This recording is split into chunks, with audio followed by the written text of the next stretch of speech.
Hola a todos y bienvenidos al canal Criminales de Sangre Fría, donde reabrimos los expedientes de los crímenes más oscuros y reales que han estremecido al mundo.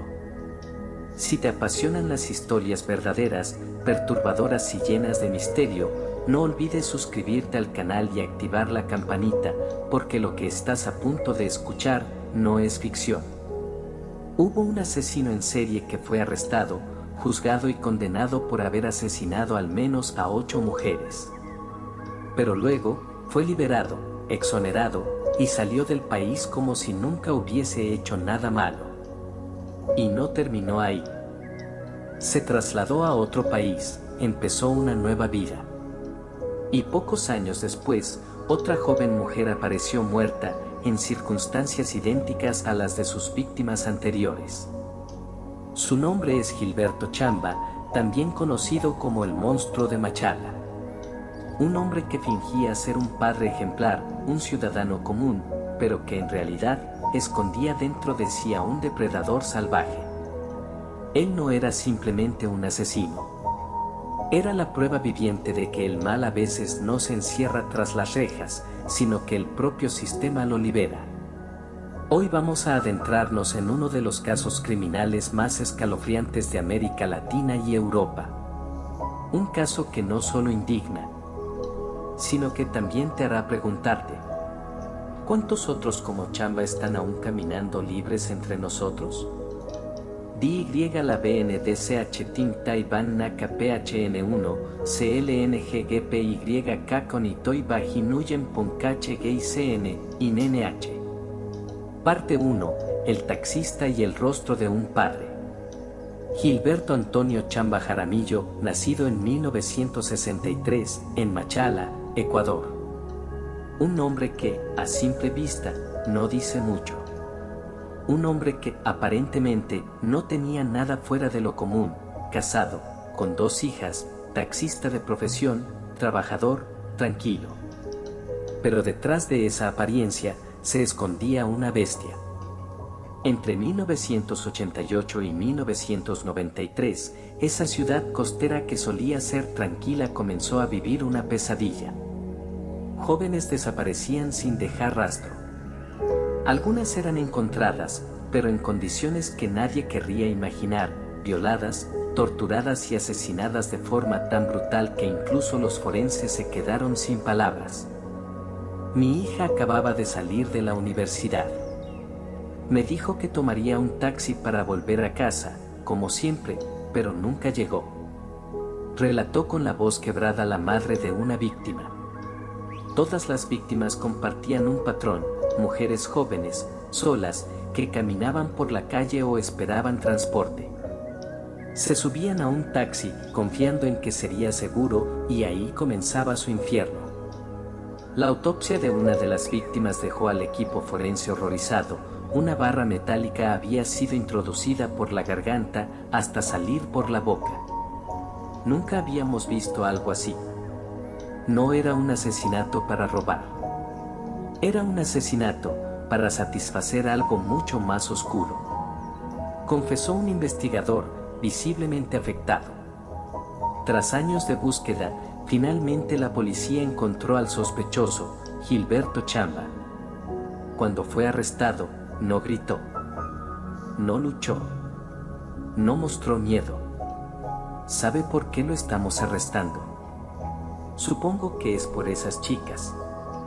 Frío, tranquilo, casi indiferente. Durante el interrogatorio, no negó nada.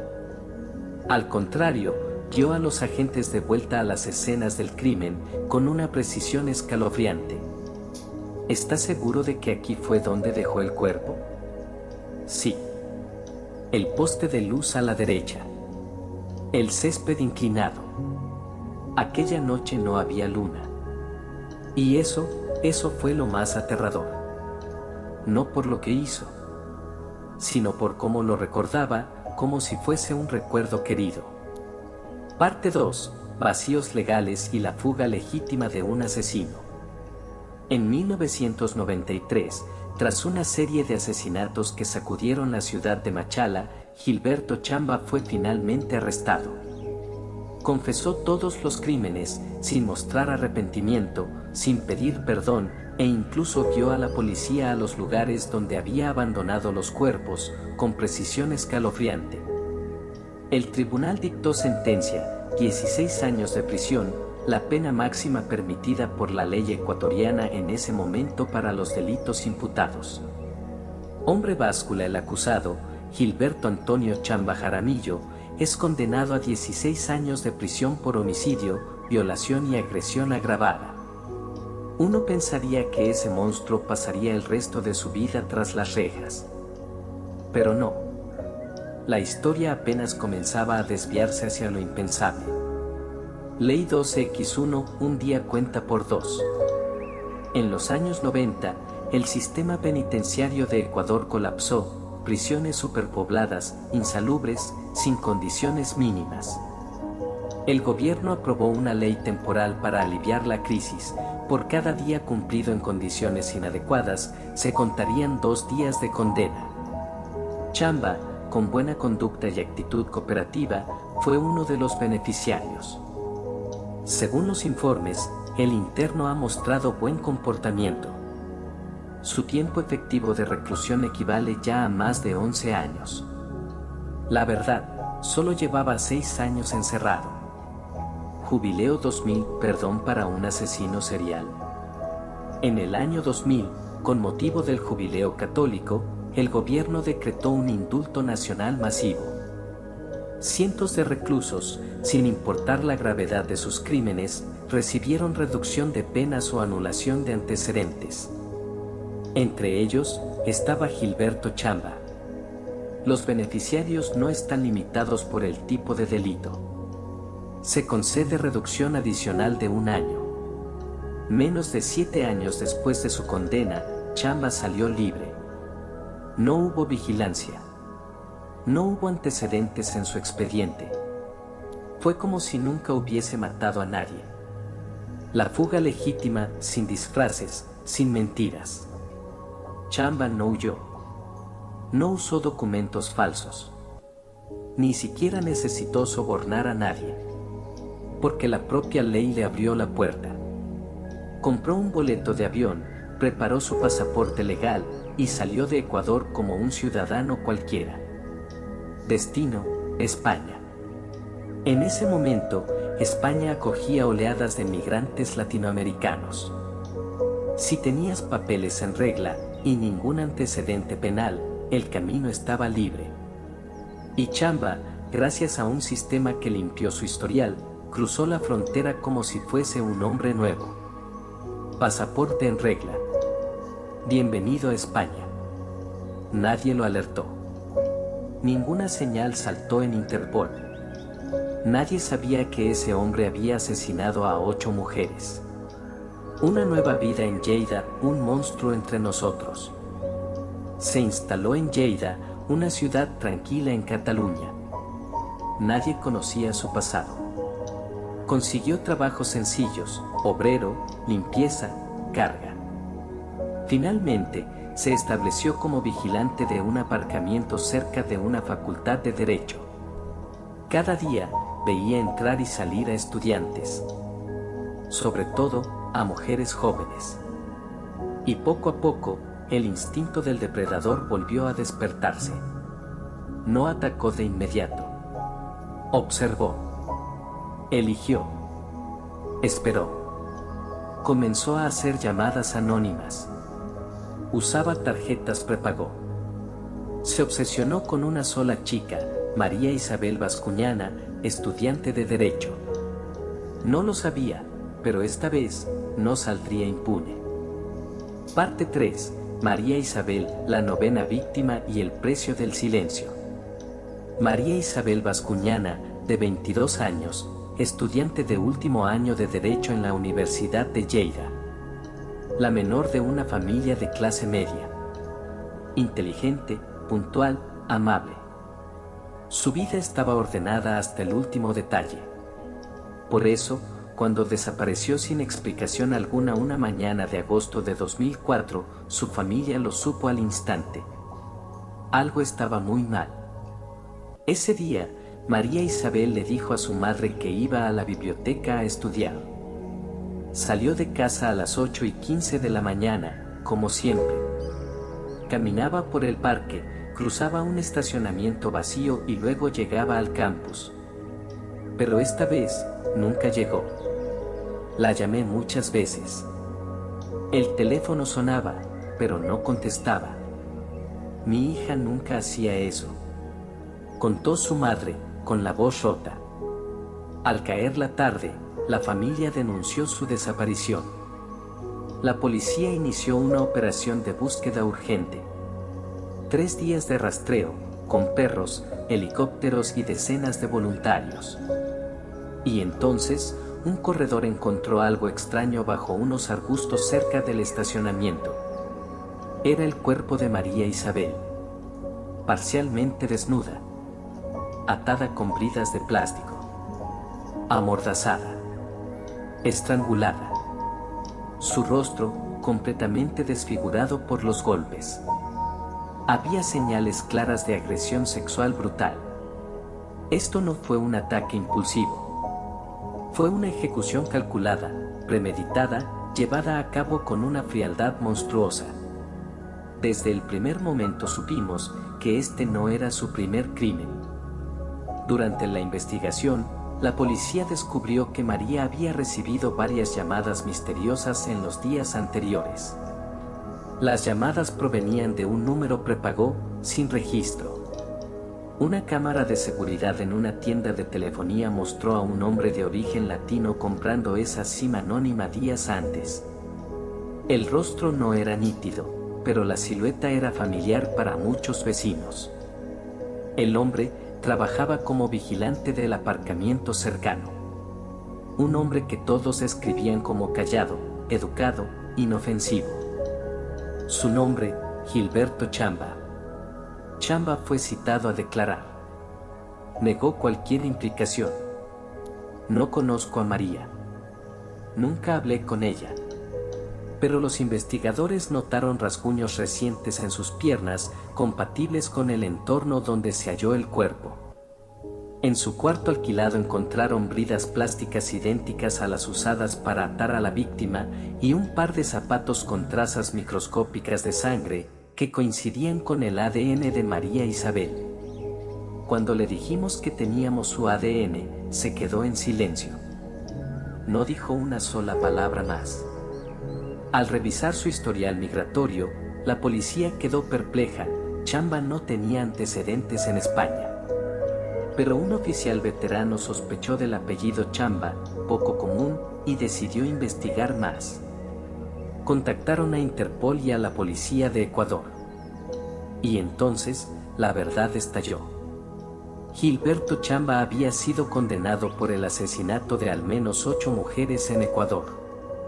Había sido liberado anticipadamente y su expediente nunca fue compartido con autoridades internacionales. El impacto fue inmediato. La prensa española lo llamó: el monstruo de Machala ha vuelto a matar. Si Ecuador no lo hubiera liberado, si Interpol hubiese sido informada, si alguien hubiera verificado sus antecedentes, María aún estaría viva. Pero los no devuelven la vida. Y María Isabel, con sus sueños de abogada y su sonrisa cálida, se convirtió en la 9ª víctima conocida de Gilberto Chamba. Parte 4. Juicio, cadena perpetua y la condena a todo un sistema. El asesinato de María Isabel sacudió a toda España. Nadie podía creer que un asesino en serie sudamericano hubiera podido emigrar, rehacer su vida y matar de nuevo en plena Europa, sin que nadie supiera nada de su pasado. El juicio de Gilberto Chamba comenzó a finales de 2005 en la ciudad de Lleida. La prensa lo cubrió minuto a minuto. Lo llamaban el asesino invisible. Frente al tribunal, Chamba se mostró impasible, sin emociones, sin arrepentimiento, sin explicaciones.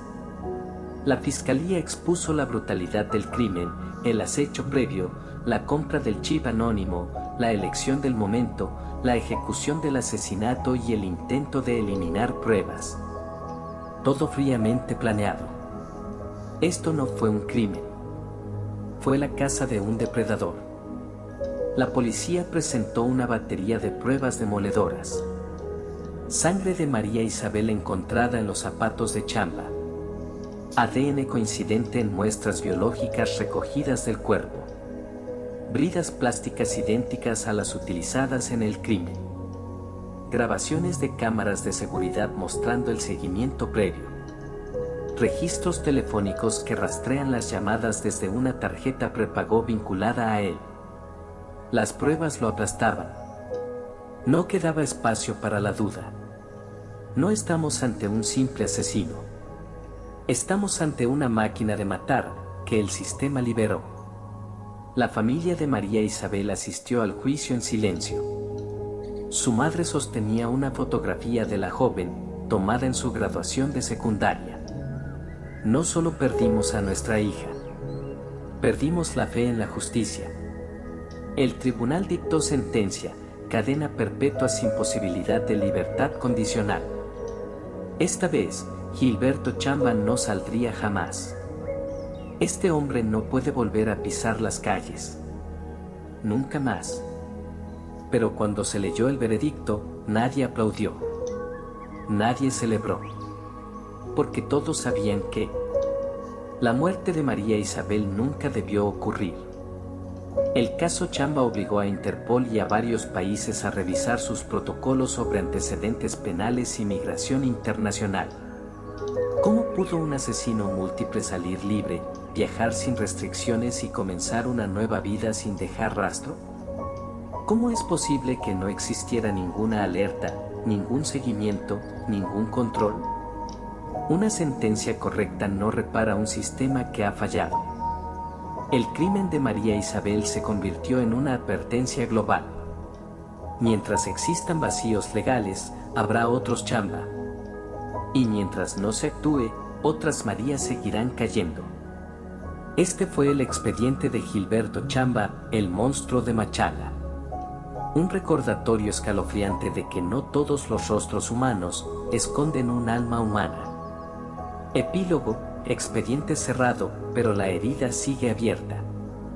Gilberto Chamba, un nombre que podría parecer común, dejó un rastro de terror y muerte que cruzó 2 continentes. Al menos 9 vidas, desde Ecuador hasta España, se perdieron a manos de un solo hombre. Un asesino en serie meticuloso, despiadado, que burló la justicia internacional gracias a vacíos legales invisibles, pero mortales. El silencio de una prisión. La falta de conexión entre bases de datos. La negligencia en el control migratorio. Todo eso conspiró para que María Isabel, a un paso de convertirse en abogada, fuera asesinada brutalmente. Y la pregunta sigue resonando hoy: si el sistema no hubiera fallado, ¿habría matado Chamba otra vez? El expediente está cerrado. Pero el eco de lo ocurrido sigue muy presente. Esta no es solo la historia de un asesino.